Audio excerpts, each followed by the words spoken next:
in essence, you are now the Kevin Feige on the Disney Plus side. You're the head of streaming animation I don't know and if all I'd the say series. that, And but I don't know. well, listen, I don't know if I like to anyone's the thank you. Kevin Feige. Kevin Feige's the Kevin Feige, but thank you.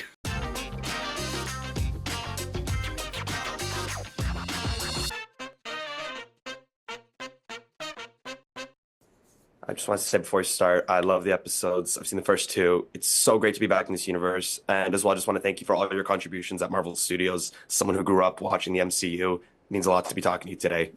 Thanks. Thank you, man. That means a lot to hear. You guys do great work. So, first question, I actually want to ask about you.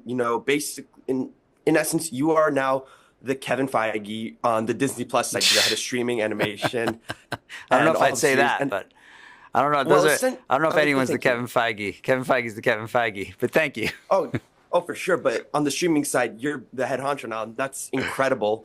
I'm curious, what is the biggest thing you've learned on your way to this role, whether it's from Kevin or someone else involved? You know, I grew up at Marvel. It was, my first time producing anything was for Marvel Studios. I got to work for almost 20 years for two of the best bosses you could ever ask for, Kevin Feige and Louis D'Esposito. And their approach to filmmaking, their approach to the material, and their leadership has really been just a wind in my sails the whole way. You know, there's no one better. There's no one with better instincts, and I hope I can work with them for another 20 years. I hope you can too. You guys have been making great stuff. Speaking of that, great stuff, Daredevil. It's so great to be back in this universe. I'm curious, when you guys started developing this, you already had an established show, with an established tone, established spot, established fan base. From a creative standpoint, where do you start on that process to make sure you still retain everything that made the Netflix show so great? You know, we landed in an amazing place, but it took time to get there.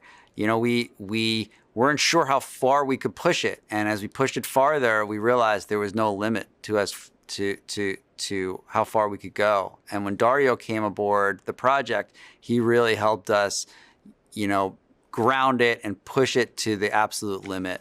And we never found that breaking point. Oh, for sure. And speaking of the process, it's very well known at this point that the strikes allowed this show to go under a massive creative overhaul. And I'm curious, without spoilers, which episode do you believe benefited most from this creative overhaul? Oh, that's a tough one. I could say that the reason we were able to do the creative overhaul was because there was excellent material in the first round of shooting. Those stories were reconfigured and there's new scenes added, but there's still a lot of essential DNA. But the overall and the new episodes that were added and the new scenes that were added throughout intensified it, really drew into focus more of the character journey of Wilson Fisk and Matt Murdock, and really brought that tone that I think I wanted to see, and I think other people are going to enjoy on screen. Oh, and definitely. And I love, especially in that first episode, that scene between them in the diner. It's absolutely perfect in terms of bringing that tone in. I'm curious, now that you guys are filming season two, I hope you guys get to do more of this because I cannot wait to see the rest. Is there a dream Daredevil storyline from the comics you would adapt for a further season? And if so, Oh what would it man. be? Yeah, I mean, I always like, the Hand and the Assassin's Guild stuff and that kind of big global conspiracy stuff. I feel like there might be stuff to do there. Oh, for sure. Look, they're just giving me the wrap, so I just want to say thank you so much again for taking the time talking to me